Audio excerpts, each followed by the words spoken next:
What about now? Do we sound now? How's the sound? I'm just talking to see how the sound is. Anybody hearing me? Okay, got sound now. Super. So, I just wanted to check before we dive in. And the image is okay? Everything's coming through? Super. So, hello and welcome. I'm happy to join you tonight. Um, as you can see, this setup is a bit different. That's because I am traveling at the moment, and my setup is really quite improvised because there was no way I could carry all the stands and everything with me. Um, I am not at home. I'm not in the US. I'm not even on that continent. I happen to be in Europe, Romania, the capital city, Bucharest. And we're in a little apartment here in the city for a few days. And we've been spending time with family. And if you could look out my window, you would see the city lights out there. You might hear a bit of traffic background noise. It's not just me in the apartment, so everyone's trying to be very quiet for me for this bit of time with you. So that's where I am right now. And it's been a great trip. Also, you might hear my voice is a little bit rough. That's because I got a cold on the trip and a sinus infection. Nothing serious, but enough to knock me down a bit, and I still don't sound perfectly normal, but I'm okay. So, what else do I have to tell you just about my personal activities lately? Well, this trip happened very suddenly and a bit unexpectedly, but it was wonderful.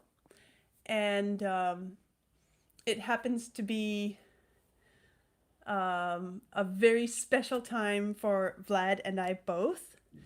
It's been over a year since we were here, and we're getting to spend some time with his side of the family, and it's wonderful. So it has to be short because I'm also in the middle of my teaching semester, and I have end of term student concerts coming up back home, which I have to get back for in time to conduct and all of those things. But I wanted to take some time to be with you and give you a little update on happenings and answer some questions because it's been a long time since I answered any questions. So let me start with a question that is completely non-music related, but somebody on my YouTube channel noticed something in one of the videos and said, I can't help but notice the lumber under your deck. What are you building? And I thought I'd tell you a little bit more about my setup at home. So, of course, most of you know I'm recently married. I'm currently living on family property. And my family is quite into construction, and in fact, my dad built the house that the grand piano is in, and he has lots of other projects, developmental projects going on. So it's nothing I'm building, but we have lots of different activities. And when we're recording, it's kind of funny because we live right next to a little road that has quite a few vehicles being driven on it. Not traffic, but things like tractors and trucks and things like that. And so when we're making some of my recordings, I'll be in the middle of something and Vlad will say, oh, stop, there's a tractor coming. There's the chainsaw running. And we just learn to laugh and go with it, and then he does all the work of editing out those surprise noises along the way and does a very fine job, I think. So that was the first question. it's been so long since. Oh, I have something else I have to tell you too, because there may be a few questions that I'll miss that I wanted to include here. But about a week, I guess 2 weeks ago now, my phone needed some repair. I took it to the shop, and in the process, they erased the entire thing and afterwards discovered that, um, unlike what they had told us, it was not backed up. So I lost all my screenshots of comments that I had meant to and questions that I had meant to include. I think I've collected most of them again, but if I miss one, I'm sorry. You can rewrite it in a questions comment box and I'll visit it next time because I will be answering questions again. So, next question. Brent Williams asked, um, if there's anything in classical music where it features the sound shifting aggressively from one side to the other in a recording as a special part of the music. And he used as an example something by Yes, Yours Is No Disgrace. I haven't heard that one yet, but I understand what he's saying. Is it shifting one to the other side aggressively as part of the musical experience? And he says, is this done in classical? Can it be done? And if so, what song could I give, or what piece of music can I give as an example? And I was fascinated by the question because one of the things that I've been thinking about, and I will probably do an episode, some sort of discussion about it sometime in the future when my thoughts are a little more clarified. But the fact that rock music is very much a 20th century, now 21st century phenomenon, but it grew in the world of electronic and amplified sounds and recordings, the ability to record. And I think a lot of those technologies, modern technologies we might call them, are indispensable to this kind of music. Of course, there are some pieces which can be done without that. As you heard me do just recently, I did a little section of the Bohemian Rhapsody on the harp without any sort of electronic instrumentation or amplification. And I enjoyed it. I think it sounded nice. Of course, it's not like the original. Excuse me. Sorry, that's just remnants of my cold. But I'm quite certain that rock music would not have developed the way it had without these technologies. And so it does not surprise me to hear that there is a piece of music that features something like switching from one side to the other as an integral part of and strong feature of the music. Classical music, on the other hand, developed way before the ability to record and to do such things. There are some cool pieces of music that have echo effects, maybe a group of singers on in different locations of a performance space, or instrumentalists or whatever, but we don't have a lot of music that really features recordings and the recording track switching from one side to the other, simply because the tradition is older than that. And most of the music, I'm not discounting the 20th century and 21st century classical composers, but still, most of our classical work exists and existed from before this ability came about. So I have to say no. I don't know of any classical piece that shifts aggressively from right speaker to left speaker. I'd be curious to find out if maybe there's a modern classical composer, but I'm not aware of one.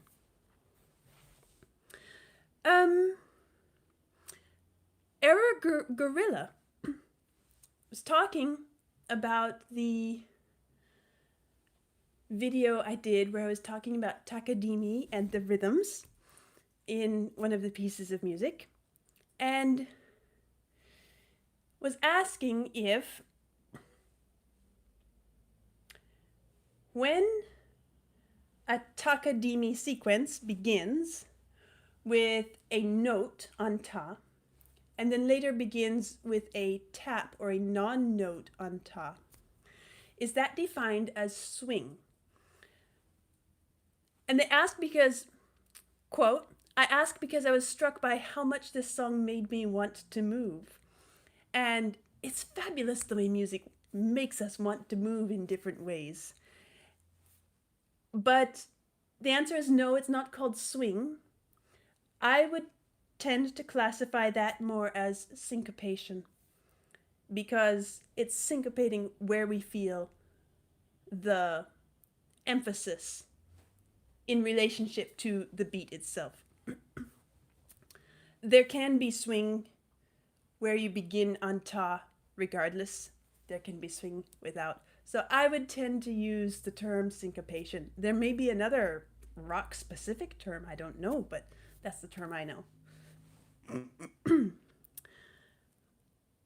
Eidetecker asks, there's a bit of rondo style of playing within the Bartok, a Bartok piece that I used as an example in one of the videos. And in the Van Halen video. Would I say that the rhythmic patterns that Van Halen plays in the intro have elements of rondo? And I was fascinated by that question because I'm not exactly sure what you mean by rondo in this context. To me, as a classical musician, rondo is a form, a format, a design, a building design. And rondo is something where we have a musical idea. Then we have a different musical idea. And then we return to the first musical idea. And then we have a different musical idea. So if we label each one, it could be A, B, A, C, A, D, A, and it can go on forever, or it can just be a couple different A, B, A, C, A, D, something like that. So I'm not sure what you're picking up and identifying as rondo. Is it perhaps a character that you associate with rondo? And if so, which rondo is it? If Eidetecker hears this episode, I would love to hear back from you and hear you expand a bit more on that, and maybe I can give you a better answer.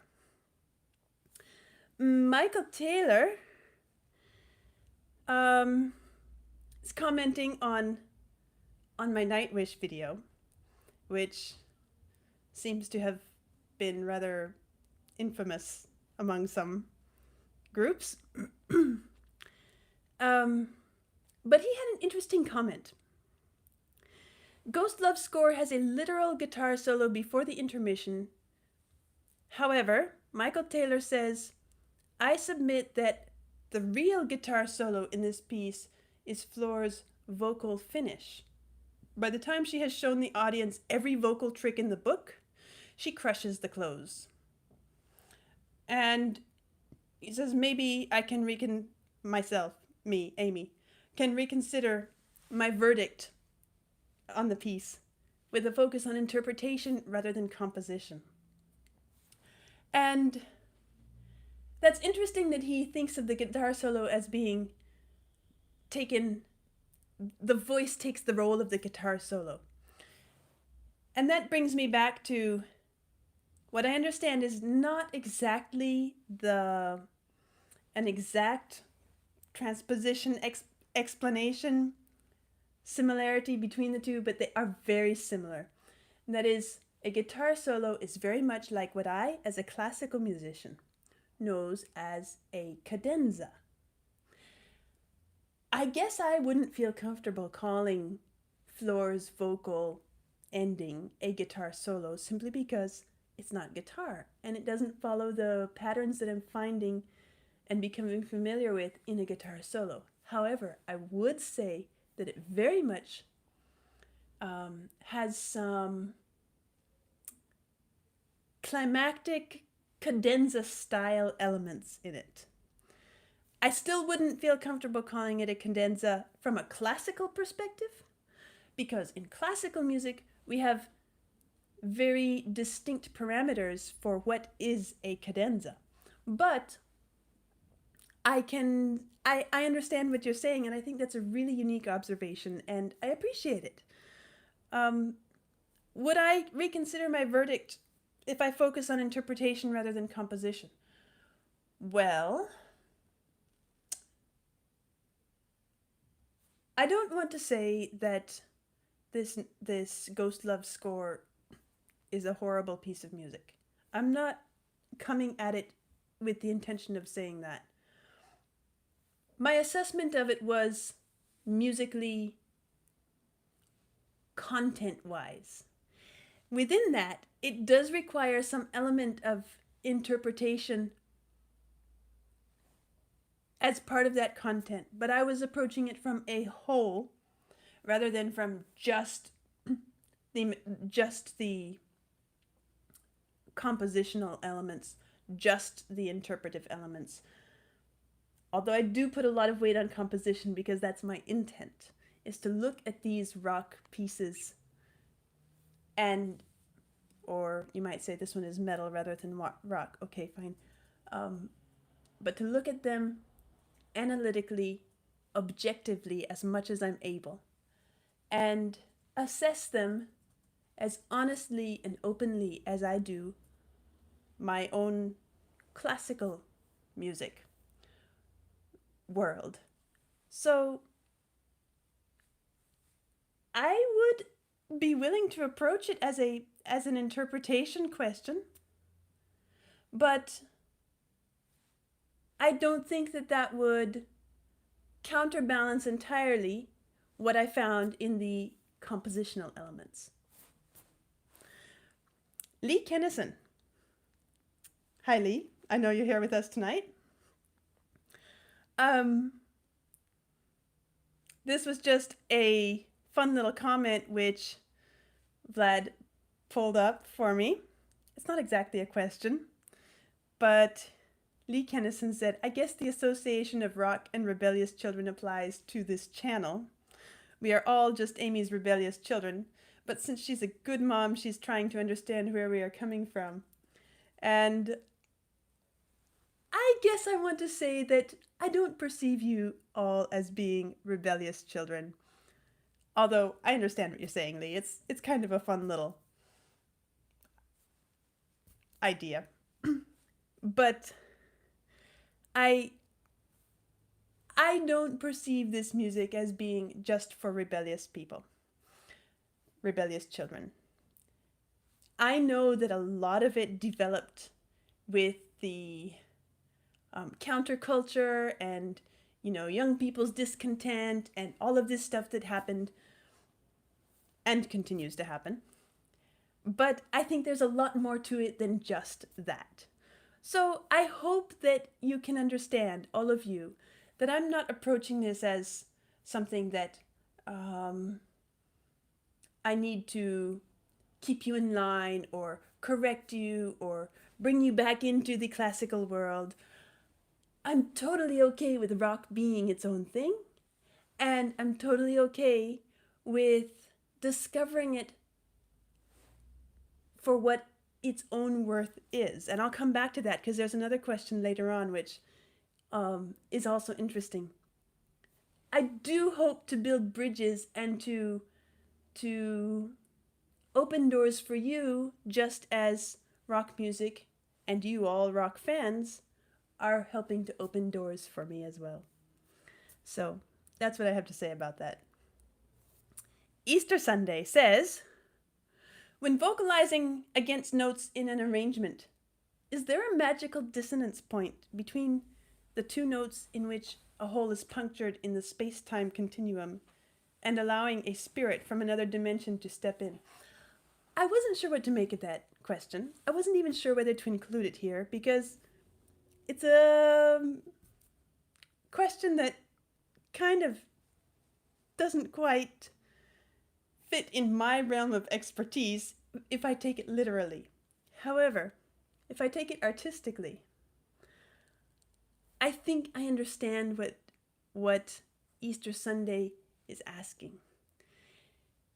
Is dissonance, can dissonance be magical in a way that seems to take us out of this world into another dimension?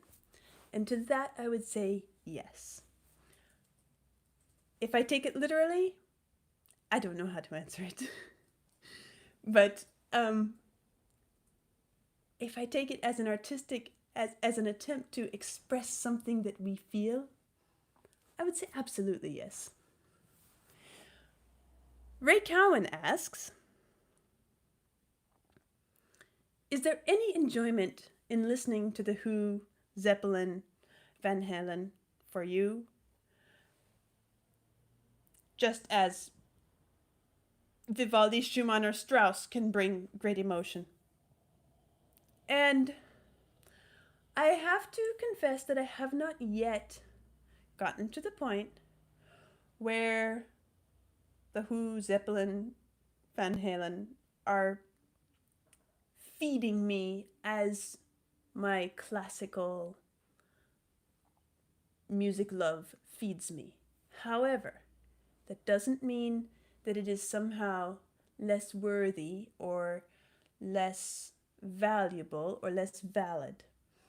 It all depends on what is on so many subjective things, for what is valuable for each of us, what is worthy, what feeds each of us. And it has a lot to do with our experiences, our understanding, our exposure. And I am still learning this genre, so I'll be curious to see how that develops along the way. Digibirder. Oh, I see a question here coming in from, I'm trying to keep track of the message stream coming in, but I'm not doing a very good job. But I see one popping up now that says, Burning Marl, please describe my upbringing and how it was I came to be so sheltered from rock and pop. I'll just suggest that you go look at the, is it 10,000 subscribers video that I did? And I gave a little bit of my background there. So if you haven't watched that one, do watch it, because that's where you'll find a bit more about me, and I won't have to repeat it for everyone who already knows it. So Digibirder says, this looks like a bold career move, Amy. If someone had come to you 10 years ago and asked you about anything, about me doing anything like this with rock music, what would I have said? I guess I would have probably not paid much attention. Simply because I know where I was in my life at that point, and my focus and where my energies were directed. And I would have been like, okay, that's an interesting idea, but no time for it right now. I don't know if I would have said absolutely not. I kind of doubt it, because I've always been a curious person. I've always been interested in discovering things and exploring things, especially music. But life is life, and we have priorities, and I know what my priorities were then, and I probably would have just brushed it off and said, certainly not happening right now.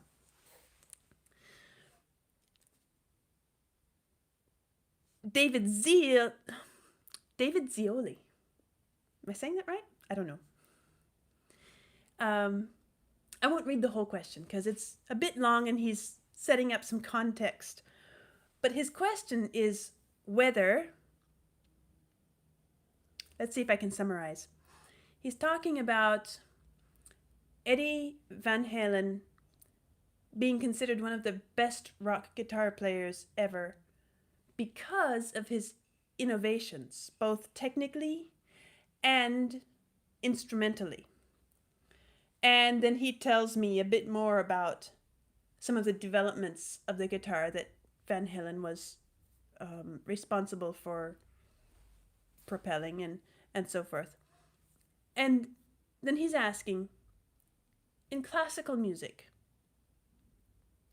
who would be the person that is known for their innovations of a particular instrument itself? Either the techniques of playing that no one thought of before them, or the technical application of the instrument. Um, I could dive into this for a long time, but I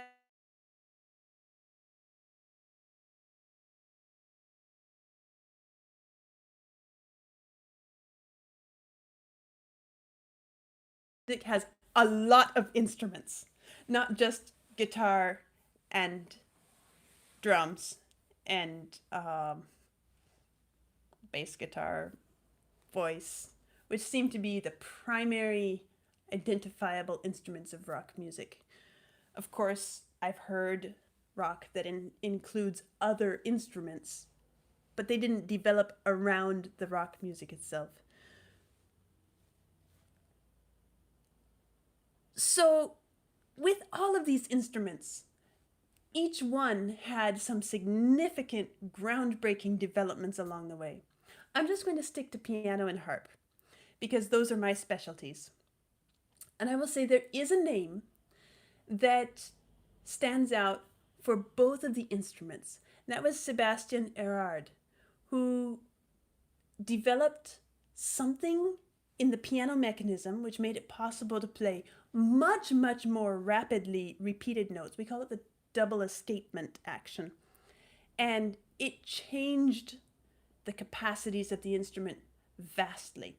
And he was so inventive, he also was the one to patent the double action, invent and patent the double action of the harp, which is what we have, which allows us to play in any key. And without going too deeply in all of that, basically, for hundreds and thousands of years, the harp was very limited tonally because it had all these strings, lots and lots of strings, but you had to tune each one to match a certain key. And so you're constantly tuning and retuning. And if you want to change keys in the middle of a song, you're kind of stuck. And there were different things done along the way mechanically, which allowed performers to do that on a limited basis. But that is why we don't have a lot of music written specifically for harp before the 1800s, because it was in 1810, 1811 that this new mechanism was developed, which made that possible. So, I would say, as far as instrumental development, Sebastian Erard was, just made these instruments leap ahead in their capacities. As far as musical development, it's interesting because, again, it depends on the instrument. Franz Liszt really propelled the understanding of what's possible on the piano. But not only Franz Liszt, even Frédéric Chopin, or Beethoven, or, going back earlier, Bach, I believe, was one who promoted use of the thumb, which wasn't used a whole lot on keyboard instruments. So a lot of different people contributed along the way in many different ways for these kinds of instruments. But there you go. Um, Another Nightwish comment by Stephen Strong. Strang? Not sure. Is asking about Nightwish because he says he's watched several of my reaction videos and he likes watching them, and he can see that I really enjoy some of them. But he's asking, was I disappointed with Nightwish? Well, I don't know if I should say I was disappointed. Of course, I had been set up to expect something different by the people who suggested that. I know that going into something with high expectations or certain expectations is likely to disappoint. So while it may sound like I had strong expectations which were disappointed, in some ways, yes, they were. In other ways, it was just that I didn't care for the music a whole lot. That's me. So I don't know if I'd say I was disappointed. I've seen this person comment before too, and I'm sorry, I don't know how to pronounce your screen name. Mika Vandem, I'm not sure. But he's asking if, in the end, after spending time with rock music, if I reach the conclusion that it's less interesting to me, and perhaps even on a musical level inferior to classical music, if I reach that conclusion, or if I still prefer to listen to classical after I've spent who knows how long on this project, will I let you all know? Of course, my whole intent is to be honest in my exploration and let you watch my real journey. So if I don't love something, I'll let you know. I don't want to put it down. I don't want to demean it. And I hope that I don't do that by accident along the way. But I'll let you know what I think and how I feel. And we'll see what happens.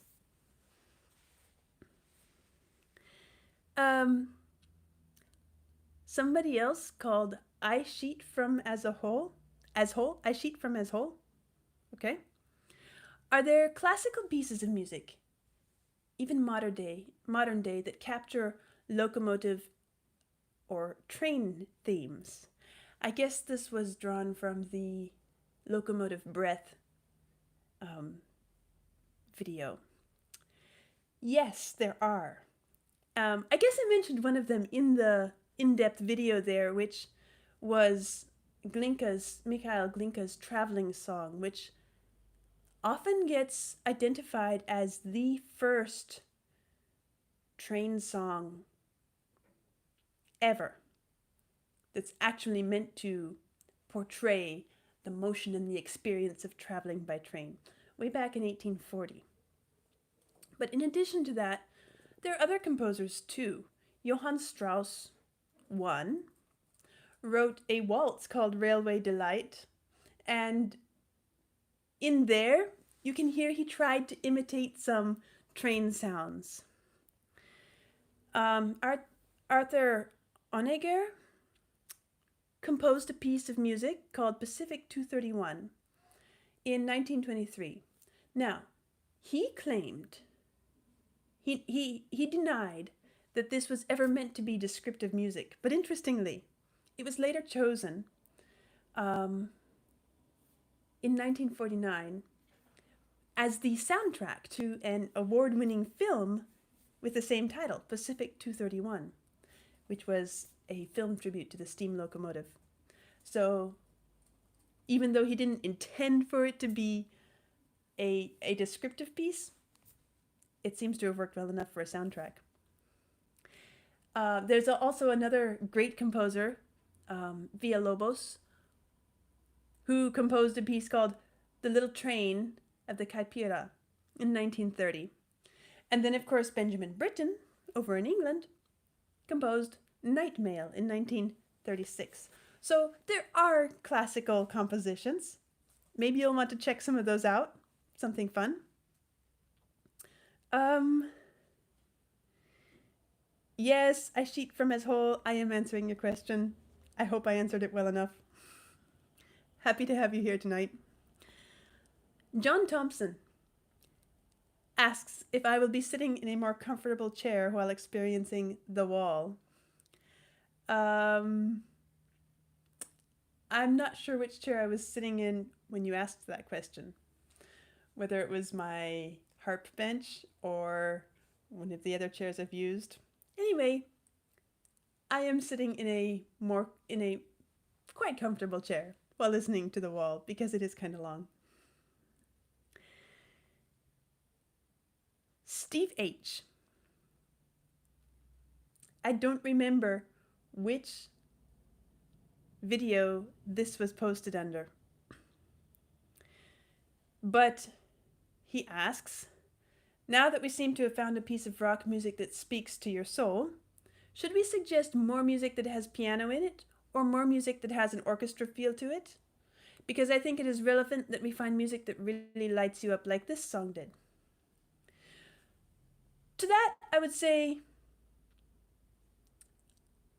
again, yes, I'm looking for ways into this music from my background, but at the same time, I'm not looking to find another classical world. I'm okay with it being different. Yes, acoustic instruments are easy for me to relate to. But it has to be more than just an orchestral sound or just the fact that it includes piano or flute or organ or cello or whatever. It's more about the tonal, harmonic, melodic, rhythmic combination which creates the musical landscape, so to speak. And I've been surprised at some of the pieces that I did find myself relating to. And I've been surprised at some of the ones where I thought perhaps I would, and I didn't particularly get excited about them.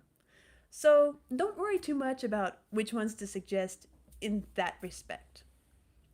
I'm sure I'll find my way, and I appreciate every recommendation, every request, every suggestion. And I am keeping track of them all, and I am working my way very slowly, but working my way through them.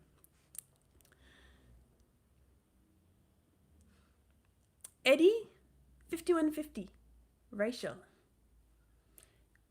asking about Van Halen again.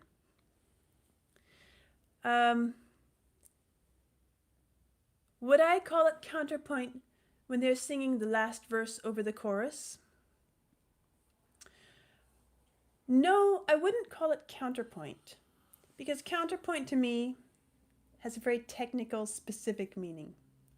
However, I would call it polyphony, meaning many sounds happening in multiple layers at the same time. You're right. He commented about it not being a fugue. No, it's not at all a fugue. But it does have unique melodic lines that travel in their own way. Not quite strict counterpoint, but that's a nice little nod to the world I'm familiar with, and I'm glad you brought that out. Luis Nunez says, due to its origin in church music, Western music developed with an ingrained habit of hiding its rhythmic components. What would have happened if the modern drum kit was available to Vivaldi or Mozart? And would such a master have used an instrument that gives a virtuoso percussionist his full scope? And that's interesting to me too. I wouldn't say that Western music has a habit of hiding its rhythmic components. Not at all. To me, I feel like Western music has very highly developed rhythm and rhythmic concepts. But here's where I think the difference lies. Again, he's right that Western music developed and originated a lot in church music, and that means sung melodically, the voice, the human voice. And even outside of that, if we look at the origins of music itself, the human voice was the first instrument, always. And I think that's something that I would like every person to be aware of and keep in mind. The human voice is the origin of every kind of music that we have today. We can trace it back far enough. Western music grew from that human melodic line, and then the layering of melodic lines.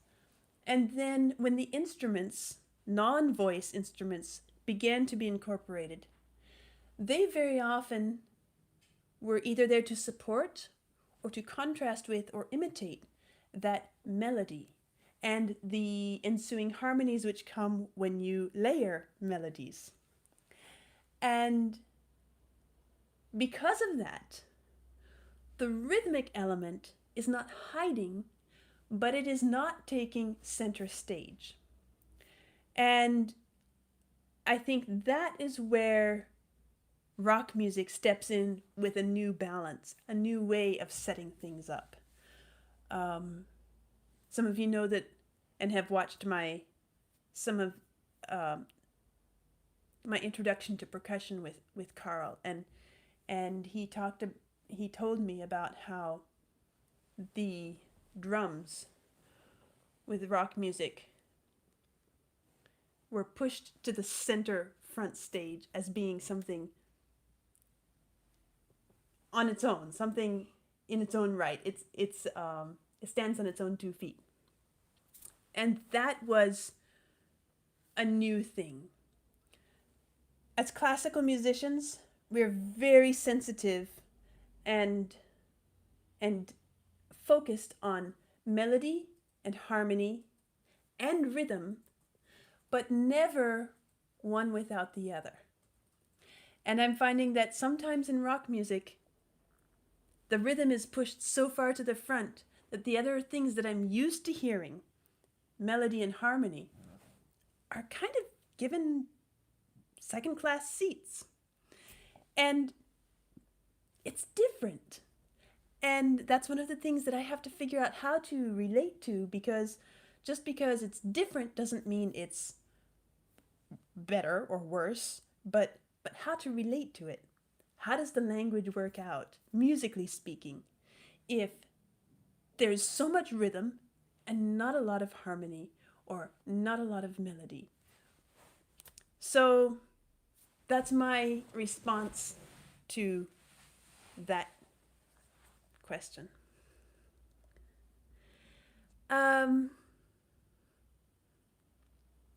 Somebody else asks, W.T. Frox on Child in Time is asking, could I tell what the piece was going to sound like based on the sheet music? Well, first of all, when I use sheet music, I don't sit and look through the sheet music ahead of time, because yes, as I'm looking at the sheet music, I do start to form a picture of the sound. I can't tell what the performers are going to sound like.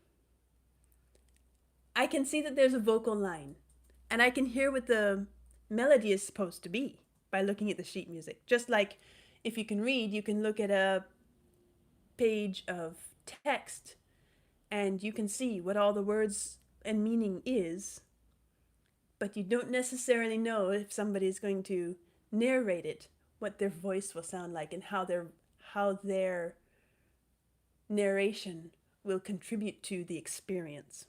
That's how it is for me reading sheet music. And so I get the sheet music, I put it there, but I don't actually start looking at it until I've sat down to listen to the song, because I do want it to be a first listen. And that means I don't want to know the song ahead of time. If I were to sit and study the sheet music ahead of time, it would kind of push the first listen a little bit off balance because I would be already familiar with the song itself. Flying in the Face asks, probably with the Neil Peart drum solo, is this the only drum solo you'll be listening or reacting to? Probably not, because I expect that as I progress, there will probably be some other drum solos that I'll run into, as well as guitar solos and whatever else I find.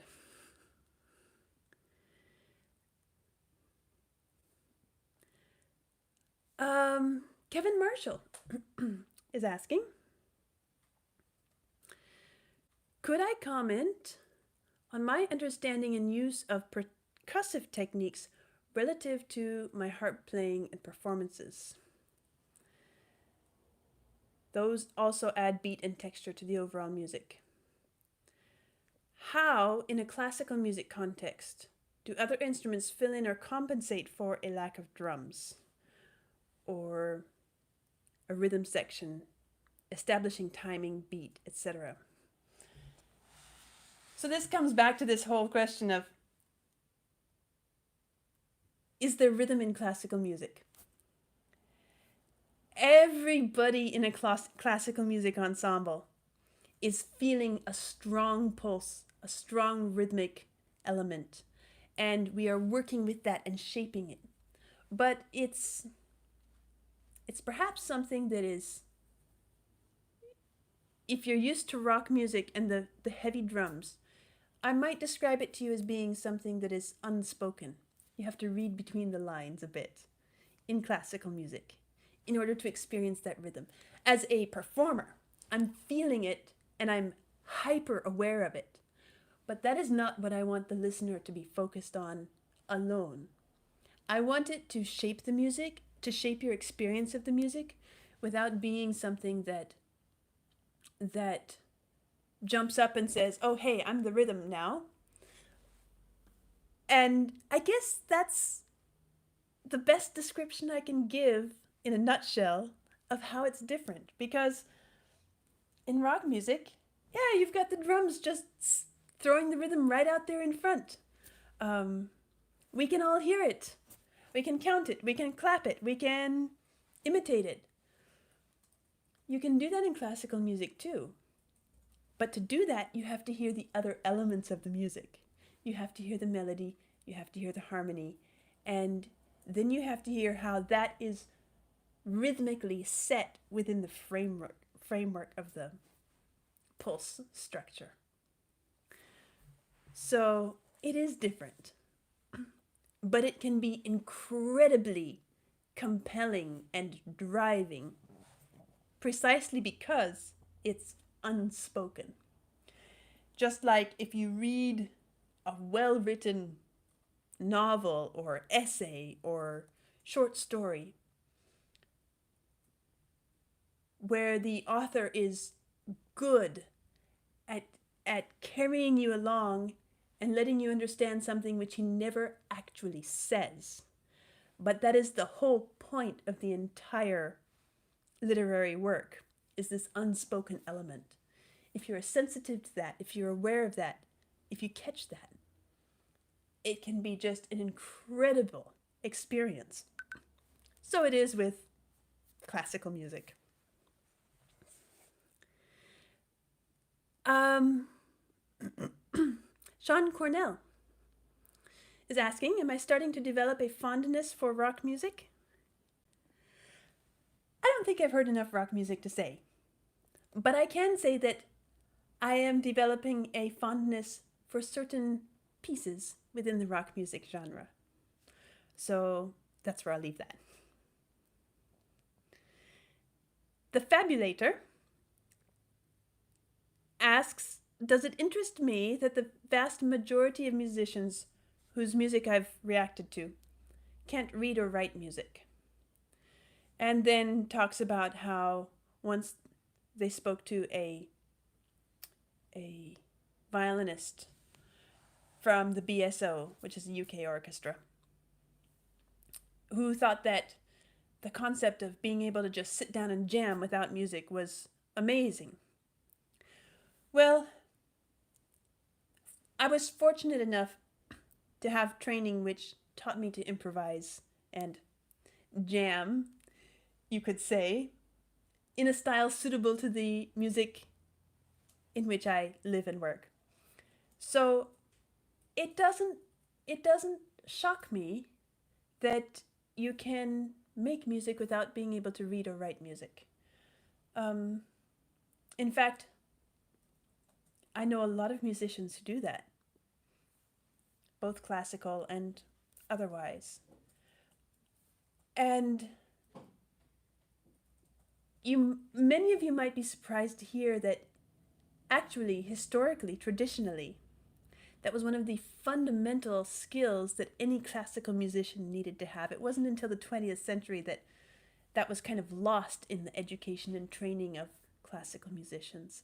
And it's kind of too bad, because there's something really liberating and exciting about being able to sit down and just play what comes out of your feelings, fingers, mind, experience in the moment, and to do so with a group of friends too. Jamieson's sword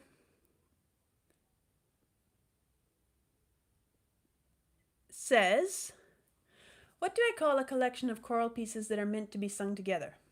For example, in theater music we might say, 'Make Them Hear You' comes from Stephen Sondheim's musical Ragtime. Or 'Ride of the Valkyries' comes from Wagner's opera. So what would we use by saying 'Wokel Mjol' comes from Benjamin Britten's blank, A Ceremony of Carols? Interesting question. And first of all, I love the fact that you're familiar with A Ceremony of Carols, because as a harpist, that's a core piece of our repertoire. But you see, classical music has so many different forms, so many different kinds of music within it, that we don't just have one word for voice or whatever. I guess the closest thing I could give you would be the generic term work. Benjamin Britten's work, A Ceremony of Carols. If you want to specify it's a choral work, you could say Benjamin Britten's vocal work, or choral work, A Ceremony of Carols.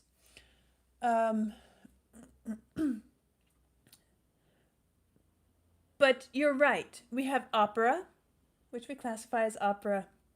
We have suites, and you can have choral suites, vocal suites. You can have a musical. You can have a song cycle. You can have a requiem. You can have a mass. You can have an oratorio. You can have all these different kinds of works. We don't have one generic thing for voice alone. So I guess I would just say work would be the term to use.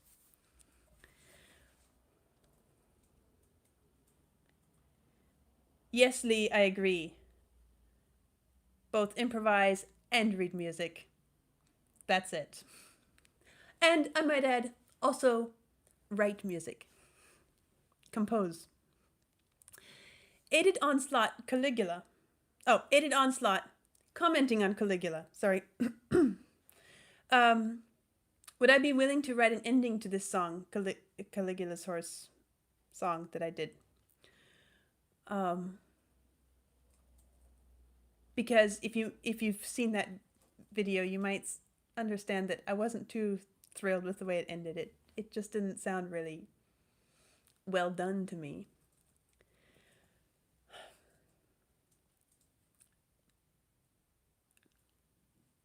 I guess I don't feel like taking the time to do it, honestly. It is what it is, and it suits some people, and if it were a piece that I thought really had some incredible potential and just needed a little tweaking, maybe a little adjustment at the end, maybe I would try it out. But I just don't feel like it's worth my time and effort and energy to put into creating a better ending when, okay, it is what it is and that's fine. Funny Sterste. Funny Sterste asks, am I religious? And if yes or no, does that influence my relationship to music? That was an interesting question and it made me sit down and think a bit. First of all, am I religious? It depends on what you mean by religious. I do have very personal religious beliefs, but I wouldn't say that I am the standard idea of, at least in America, what people would consider to be religious. And I'll leave it at that. But does it influence my relationship to music? It's hard for me to say. It's hard for me to be really, truly objective about that. But I like to think that just as a person can be a very fine, objective, let's say neurosurgeon or scientist, regardless of your personal religious beliefs, I like to think that it's also possible with music. I don't know how it influences, or if it influences, my experience of music, my relationship to music. Because I've never been any other way. And so I can't say for sure. But I think that in general,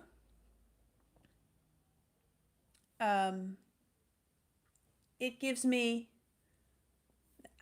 I think that music is for everyone, religious or not. And I think that whether or not anyone is religious, music is there to feed and nourish and expand and uplift and explore. And I think that that's a wonderful thing.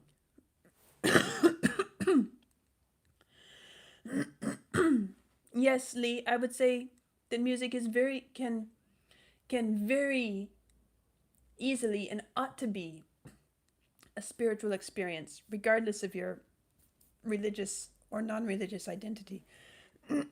Excuse me, I'm sorry. My voice is a mess still, but Chuck Berry Bard Song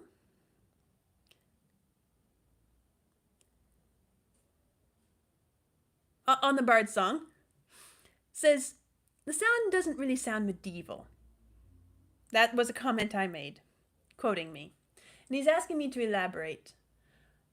Do we lay people, I hate that term lay people, it sounds a little bit demeaning, but anyway, do we as non-musicians maybe have an idea of medieval composition that's shaped by modern pop culture? I would say absolutely.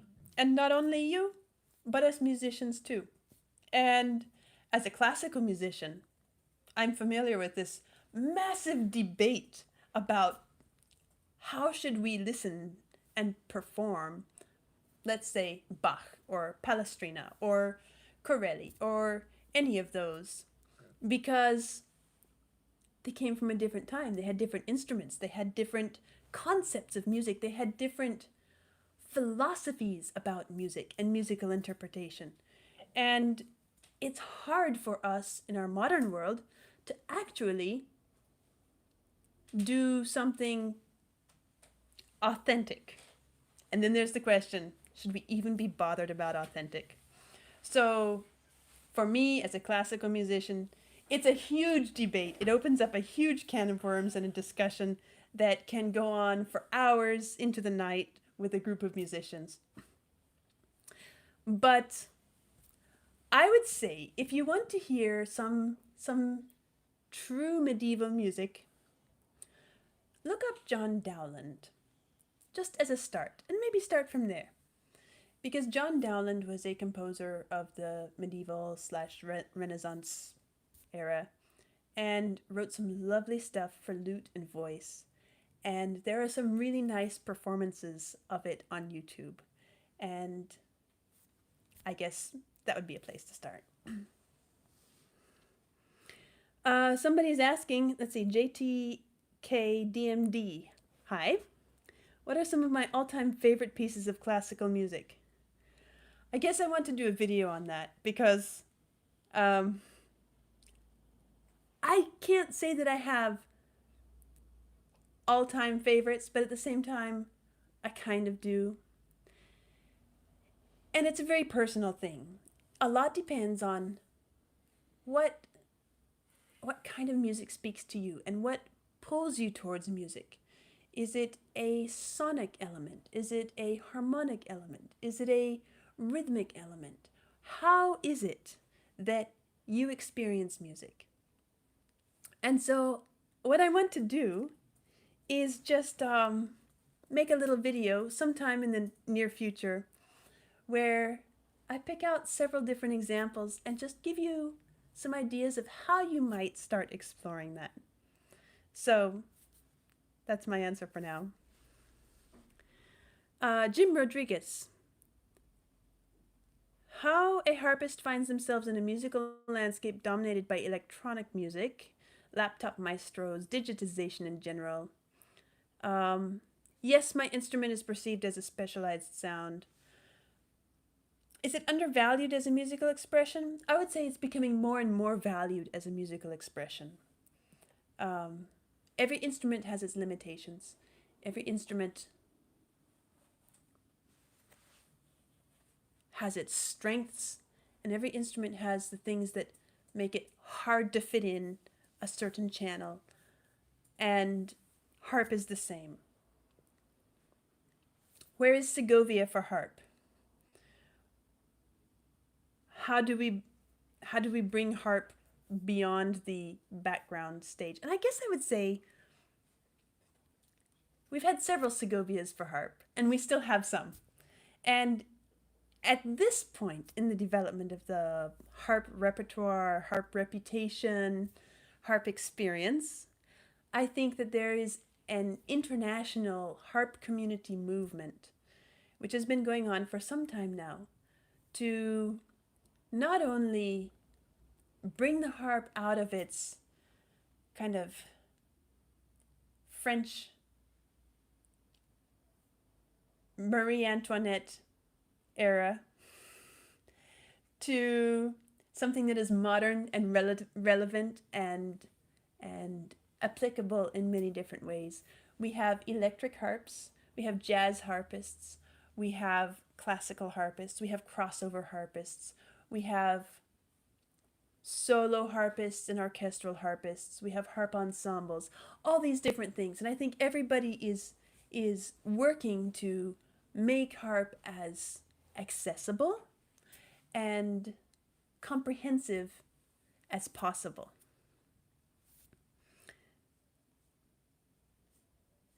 Joel Zdebski comments about the Jethro Tull piece I did, and he hears the flute as being very percussive and asks if there are any pieces of classical music where the flute fills this percussive niche. I have to say, I can't think of any. Maybe there are. But maybe it's because I don't hear the flute as being percussive, although now that you've said it, I can kind of understand what you're saying. But I'm not sure. I can't think of a classical piece that fits that same role at this point. On Halloween, Luis Nunez asks, should we presume that the two middle movements of the song give it musical development would not change my mind about the piece. You're probably right. I really didn't like that piece. It's not just the lack of musical development and substance. It's the sound. I did not like it. I don't think that hearing more musical development would make me think that I liked it better. Maybe I would have been able to find some musical development content, but still, that doesn't mean I would like it. On Child in Time, Lonesome Twin is asking, this track builds and builds, goes quiet and loud, fast and slow, but the last chord tells us absolutely the song is finished. How does it do that? And that is something that is done by directing the harmonies, the dissonances, and the resolutions of the dissonances, along with the pacing and the dynamic climax. So it's a multifaceted set of things, but it is something that every powerful piece of music, maybe I won't say every, because some music is powerful in other ways, but music like that, you have this really compelling ending, and it's this way of basically channeling all of this energy, all of this power, all of this unsettled, dissonant stress, and then resolving it to where it releases and ends in this really great final chord. Helen Spalding is asking about Ocean. If the beats were not so freeform in following its theme, would it properly be called an etude? Well, Helen, I guess I have to say it depends on how it would develop. An etude is a piece of music that is designed to focus on a particular technical skill or musical skill, sometimes both. But the idea is that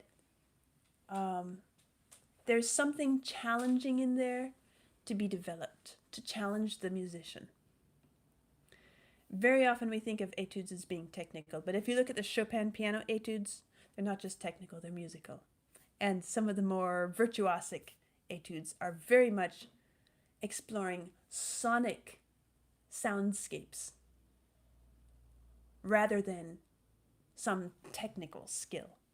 And the idea is, can the performer, can the musician, how well can they learn to create that soundscape? So perhaps, but it depends on how it would have been formulated.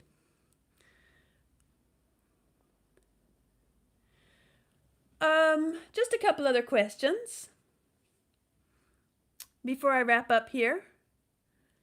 Ryan Wayne Dawson is asking about Tool. Can I give any examples of pieces of classical music that have a similar progressive style? And he mentions March Slav that could be made into hard rock and sound really cool. I would suggest, as starters, check out Stravinsky and Bartók.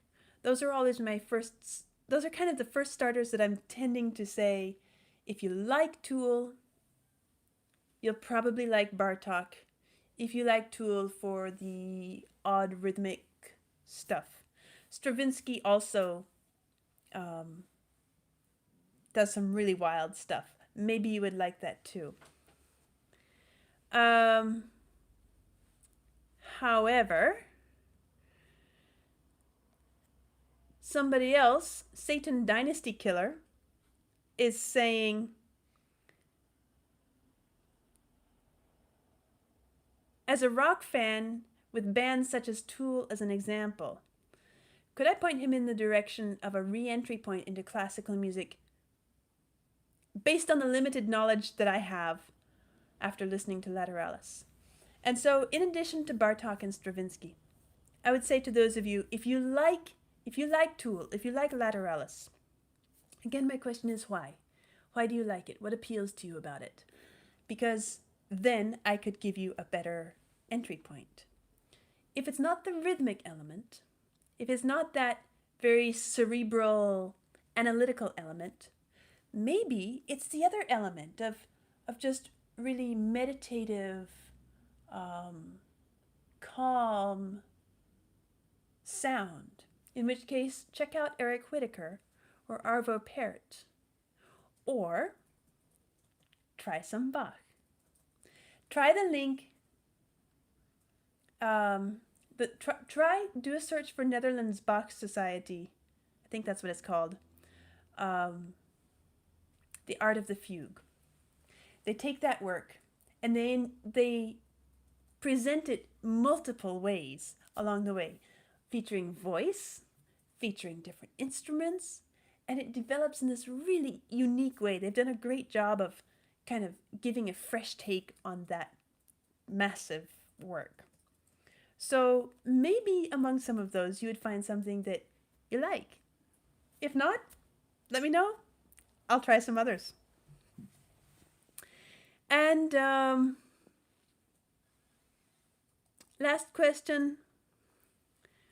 Would I place Dvorak's New World Symphony as train-inspired compositions? This kind of goes back to the other compositions. I'm quite certain it was not train-inspired. It was inspired by his experience of the New World. But yes, I agree. It evokes the awe and inspiration of travel through America. To Steve Button, the commenter here, he thinks of the American West.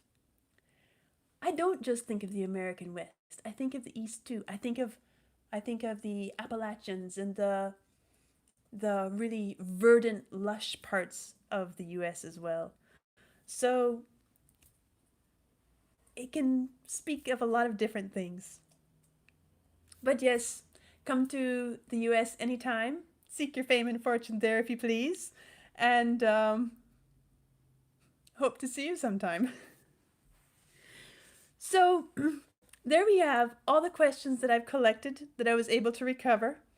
I'm sorry if I missed some, but if you have other burning questions, just write them in one of the little question threads that Vlad sets up under each video, and we'll collect them at a later time. I hope that you all gained something from this. I'm so glad that we could be together again. And I want to say one more thing before wrapping up. I had planned to release a Beatles piece, Strawberry Fields, this week, I think. I'm not sure. Vlad has the dates. But it's not going to work out because it's hung up with copyright disputes. So I just want to let you know that it's coming. I don't know exactly when, but when it comes, keep your eyes open for it, because that was supposed to be my next release, but we're kind of stuck right now. Probably something else will come first. And thank you all for being here. Next time I see you, it will probably be back home in Tennessee. And I hope you all have a great evening, night, morning, whatever. Vlad's been busily over typing, tending to the questions coming in. And I hope that I didn't miss anything of importance. Is there anything else I need to say, Vlad, or are we good to go? All right. Goodbye, everyone. I'll see you soon.